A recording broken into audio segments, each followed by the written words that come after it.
प्रयत्न करतोय, पण या स्मारकाकडे आपण कुठल्याही परिस्थितीने आपण बघत नाही. त्यावेळा समाजाने सामाजिक समाजसेवकांनी किंवा आपल्या यांनी या गोष्टीकडे जास्त लक्ष देऊन आपण या ठिकाणी हे स्मारक पूर्णत्वास कसं जाईल याचा आपण प्रयत्न करायला पाहिजे आणि सर्वांनी या सर्व समाजासाठी एकत्र यायला पाहिजे.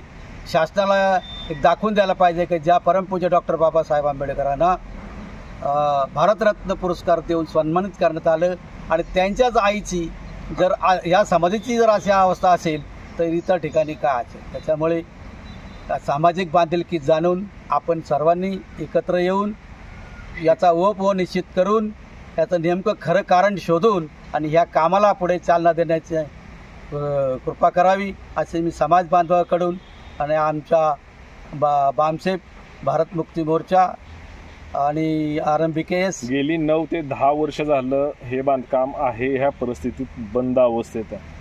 ह्याच्यावरती कोणी काय बोलायला मागत नाहीये, ना तिथले अध्यक्ष बोलत नाहीयेत, ना कुठल्या कमिटीतला कोण माणूस बोलत नाही.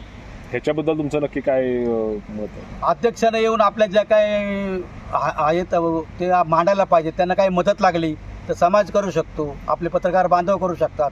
इथली स्थिती अतिशय वाईट आहे. या ज्या सळ्या आहेत बघा, या सुद्धा कापून नेल्यासारख्या वाटत आहेत, कट झाल्यासारख्या वाटत आहेत आणि इथे कोणीही रक्षक दिसत नाही आहे. या ठिकाणी किंवा ज्याला आपण वॉचमन म्हणतो ती सुद्धा व्यवस्था या ठिकाणी असायला पाहिजे. समाज बांधवांनी याकडे लक्ष द्यायला पाहिजे किंवा आळीपाळीने या ठिकाणी येऊन याचं संरक्षण केलं पाहिजे की ही आपल्या बाबासाहेबांच्या मातोश्रीची पवित्र स्थान आहे. या ठिकाणी आपण जास्तीत जास्त लक्ष दिलं पाहिजे. तर या सर्व समाज बांधवांनी एकत्र येऊन या ठिकाणी आपल्या काय ज्या अडीअडचणी आहेत त्या समजून घेऊन या स्मारकाला उत्तेजन दिलं पाहिजे. थांबू का? एवढं बोलून मी माझे 2 शब्द संपवतो. जय भीम. सर्वांना स्वातंत्र्याच्या हार्दिक शुभेच्छा. जय शिवराय, जय भीम, जय जिजाऊ, जय भीमाई. साताऱ्यामध्ये डॉक्टर बाबासाहेब आंबेडकरांच्या आईचा मृत्यू झालेला आहे आणि बाबासाहेब ज्या ठिकाणी राहत होते त्याच्या लगतच त्यावेळची असणारी मशालभूमीमध्ये बाबासाहेबांच्या वडिलांनी त्यांच्या आईचं दफन केलं. आज ती भीमाई स्मारकाचं पूर्णपणे काम बंद अवस्थेत आहे, तिची दुरावस्था झालेली आहे. आमच्या काही कार्यकर्त्यांनी नेत्यांनी ती जागा ताब्यात घेऊन त्या जागा डेव्हलप करायचा प्रयत्न केला. त्यांचं मी अभिनंदन करतो, कारण त्यांनी ती जागा ताब्यात ठेवल्यामुळं ती जागेचं वास्तव आम्हाला माहीत आहे. परंतु काही लोकांच्या अहंपणामुळं मीच सगळं करणार, माझ्यामुळंच पूर्ण होणार, या खोट्या अहंपणामुळं काही लोकांनी पूर्णपणे काम करायचा प्रयत्न केला. परंतु समाजाने त्याला झिडकारलं, त्यांना कोणी मदत केली नाही, म्हणून भीमाई स्मारकाचं काम आज अर्धवट पडलेलं आहे. मी या विषयावर गांभीर्यपूर्वक सांगतो की दिनांक 26 ऑगस्टपासून सातारा जिल्ह्याच्या कलेक्टर ऑफिसच्या समोर मी स्वतः अमरण उपोषण, चक्री उपोषण करणार आहे. चक्री उपोषण करून आम्ही या समाजाला, या विषयाला वाचा फोडायचं काम करणार आहे. सातारा जिल्ह्याचा मुख्यमंत्री असताना भीमाई स्मारकाची ही दुरावस्था या सरकारला लाजिरवाणी गोष्ट आहे आणि आंबेडकरी चळवळीला ही लांछनास्पद गोष्ट आहे की आम्ही रोज जाऊन ती जागा बघतो.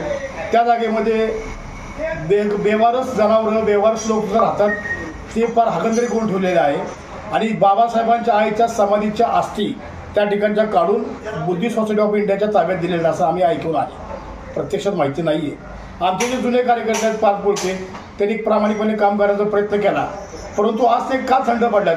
कारण त्यांच्यामध्ये 2 गट पडल्यात, मतभेद झाल्यात. आम्हाला काही घेणं नाही, बाबासाहेबांची आई एकट्या कोणाची नाही, ही समस्त बहुजनांची आई आहे आणि आमच्या आईच्या समाधीच्या अवहेलना आम्ही कदापि सहन करणार नाही. या विषयावर मी डेमोक्रेटिक पार्टी ऑफ इंडियाचा महाराष्ट्राचा प्रवक्ता या नात्यानं या ठिकाणी मी चक्री उपोषण करणार आहोत आणि समाजाला सर्व वाटपाची विनंती करणार आहे की या उपोषणाला वाढता पाठिंबा देऊन आपण सगळ्यांनी सहभागी व्हावं. नमो बुद्धाय, जय भीम, जय शिवराय. भीमाई स्मारकाचा एक प्रश्न प्रलंबित आहे. भीमाई स्मारकासुद्धा सरकारनं ठोस कारवाई सुरू करावी. काय अडचणी आहेत त्या आमच्यापर्यंत पोहोचाव्या, समाजापर्यंत याव्यात, समाजाच्या पटल्यावर त्या पडाव्यात. समाज त्याच्यासाठी सुद्धा तयार आहे, कारण ते स्मारक एवढ्या दिवस असं पडून राहणं हा आमच्या प्रतिष्ठेला कारणीमा लावणारी गोष्ट आहे. बाबासाहेबांचं लेकरू म्हणून घेण्याला आम्हाला सुद्धा ते लाज वाटणारी गोष्ट आहे.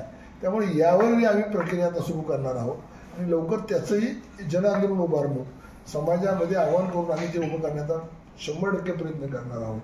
मात्र एकदा त्याचा प्रश्न कशात अडकलाय हे एकदा सरकारने आम्हाला त्यांचं म्हणणं असं आहे म्हणजे कळलं पाहिजे ना. 4 गुंठे जागा पण हा इथे जागा पडून त्याचं काय 4 गुंठे जागा वाढून घेऊ आपण, पण आहे ते तरी काम का थांबवलंय? डिझाईन पूर्ण झाली, कॉलम उभे राहिले, पुढं का नाही होत ते?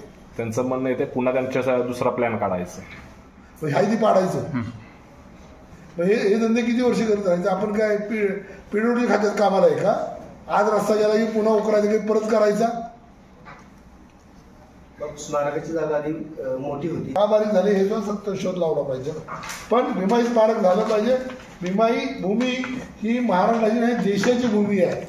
इथं नतमस्तक होण्यासाठी जगातले लोक येणार आहेत आणि भीमाई ही भूमी हे तुमच्या सगळ्यांचं श्रद्धास्थान आहे. जसं चैत्यभूमी आहे तशी ही भीमाई भूमी आहे आणि म्हणून ही भीमाई भूमी वाचवण्यासाठी लोकांनी खरंच बाहेर पडलं पाहिजे, एकत्र आलं पाहिजे आणि एकत्रपणे ह्याचं आंदोलन सुरू केलं पाहिजे. तर बापू काय आर्थिक घोटाळा आहे काय? आपल्याला माहित नाही. आपल्याला माहित असतं आपण लगेच बोललो असतो, पण आपल्याला काय ते आर्थिक घोटाळ्याचं माहित नाही. पण सरकारनं बाबासाहेबांच्या आईचं स्मारक सरकारनं ताबा लगेच घेतला पाहिजे की नाही? इथं हा नेता उभा राहिला की तिथं राष्ट्रीय स्मारक होते आणि पण आमची आई तिथे दफन झालेली आहे, तिथं स्मारक तर लवकर झालं पाहिजे.